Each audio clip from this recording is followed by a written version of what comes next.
Hi, I'm Lynn, and I'm here to read the Word of God to you and then to pray that Word over you.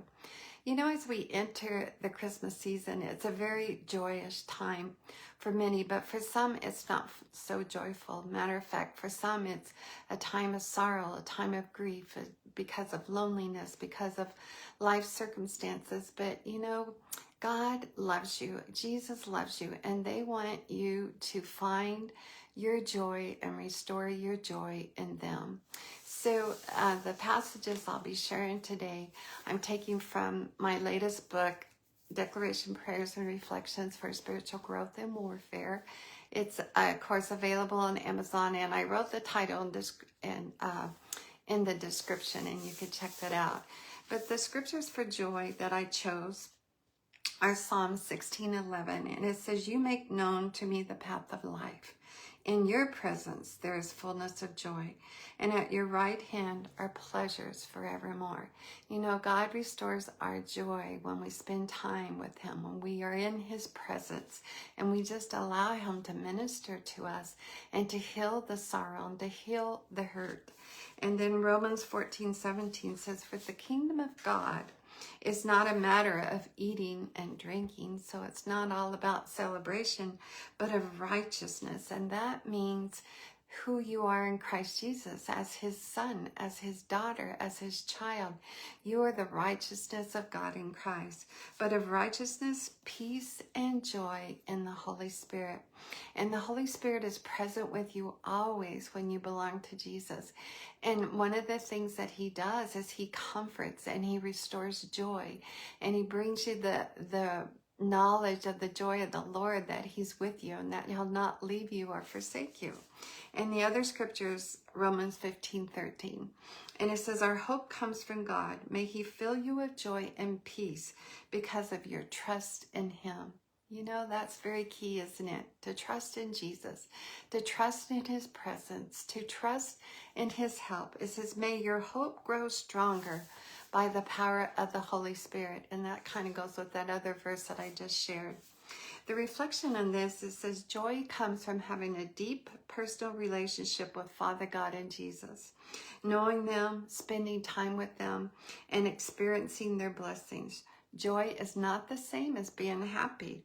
As we choose to enjoy God's favor, the Holy Spirit empowers us to be joyful when we choose to yield to Him.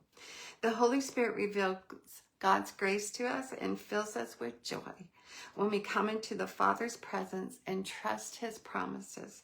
The gift of joy is not temporary, but it's eternal. It gives us strength to trust Jesus and keep our hope in Him. Even during trials and suffering, all trials are temporary, and we can be joyful during them as Jesus has promised to help us overcome the world. Jesus is our example of joy as He endured the cross for the joy that was set before Him. And all in heaven rejoice when we believe and receive Jesus as our Lord and Savior. Rejoicing and being joyful produces spiritual growth, faith, and hope in our lives. Joy is a natural response to the promises of God, especially when we believe them. We enjoy abundant life here on earth, and we look forward to spending eternity with God and Jesus forever. And the prayer from this passage is, Abba Father. Yeah, that is really good news, isn't it? Let's pray this prayer together. Abba Father, I praise You for making Your path of life known to me. I am full of joy in Your presence, and I enjoy Your pleasure and Your promises. I am the righteousness of God in Christ, and the Holy Spirit has given me His peace and filled me with His joy. Jesus, You are the originator and perfecter of my faith.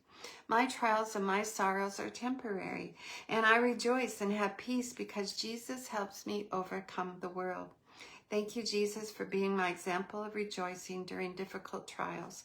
Thank You, Father, for loving me dearly and giving me the Holy Spirit to fill my heart with Your love, Your peace, and joy. Heaven rejoices with me as I belong to Jesus. and you have adopted me as your very own loving child. My joy comes from you, Lord. You have filled me with your joy and peace because I trust in you. My hope in you grows stronger every day through the power of the Holy Spirit. I praise and rejoice in you always, Lord Jesus. I give you glory. I give you praise. In Jesus' name, amen. Well, I know this has ministered to you, and I hope you'll share it with the others, and I hope that you will check out my newest book. I know I've spoke on it before, but I believe from all my heart it will minister to you. You have a blessed day. Bye-bye.